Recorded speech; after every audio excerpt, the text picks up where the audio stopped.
Hello बच्चों, कैसे हैं आप लोग। आई होप आप लोग अच्छे होंगे। तो स्वागत है आपका हिंदी पाठशाला क्लासेस में।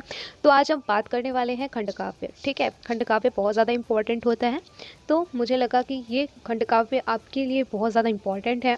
बुलंदशहर, देवरिया, बरेली, सीतापुर, सुल्तानपुर, बहराइच जिले के लिए ये निर्धारित है।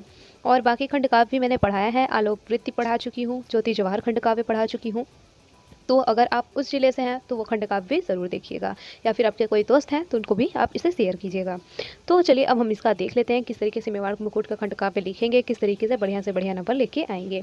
तो बात करते हैं अब हम मेवाड़ मुकुट के लेखक कौन है। तो ये पंडित गंगारत्न पांडे जी हैं इनके लेखक।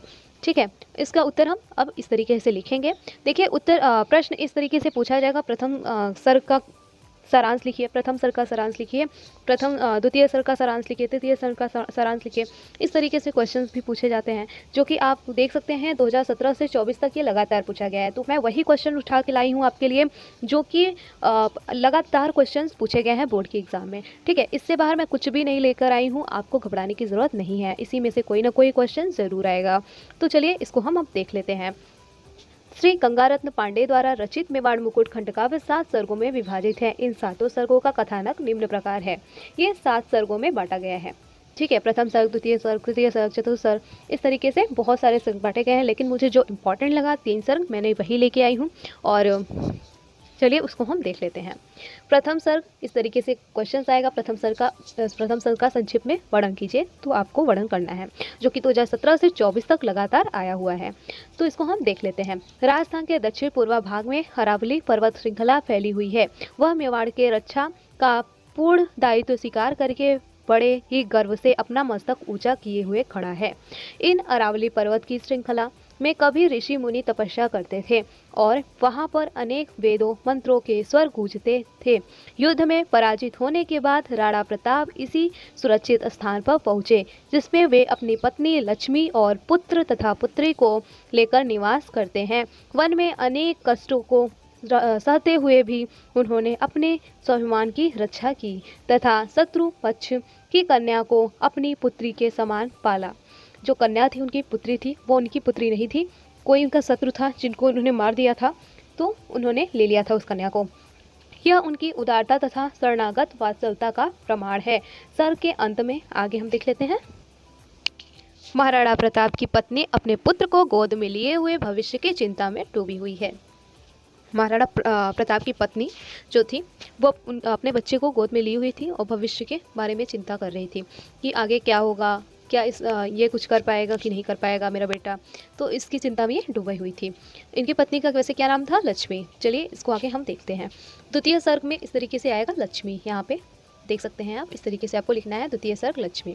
इंपॉर्टेंट है, ये 2015 से 2024 तक ये लगातार पूछा गया था। ठीक है, तो इसको हम देख लेते हैं।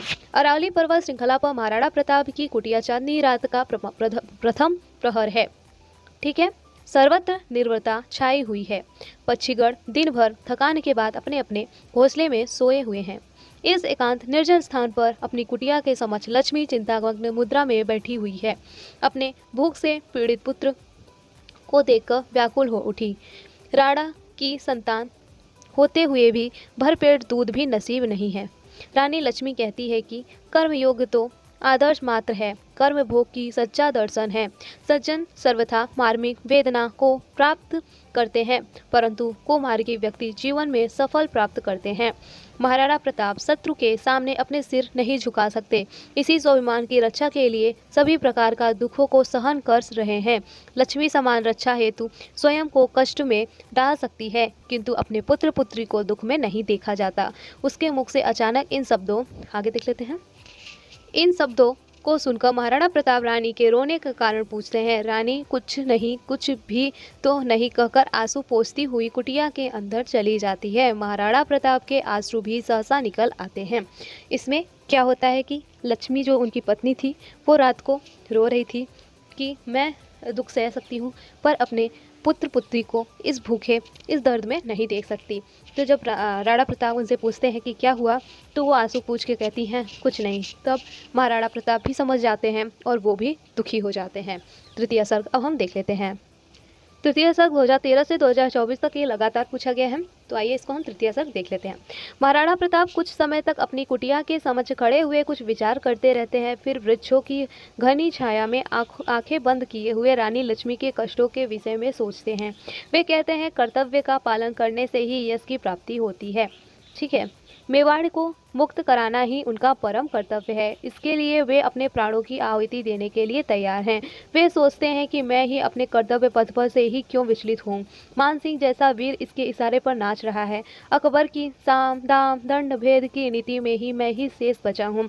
रे अकबर, आज राणा को तूने सारे राजपूतों से अलग कर भटका दिया है। मेरा बंधु शक्ति सिंह भी विद्रोही अकबर से जाकर मिल गया है, किंतु जब उसकी आत्मा उसे धिक्कारेगी तो वह अवश्य ही लौटकर वो वापस आएगा। जो शक्ति सिंह था वो राणा का जो था शक्ति सिंह, वो बहुत अच्छा बंधु था, भाई था।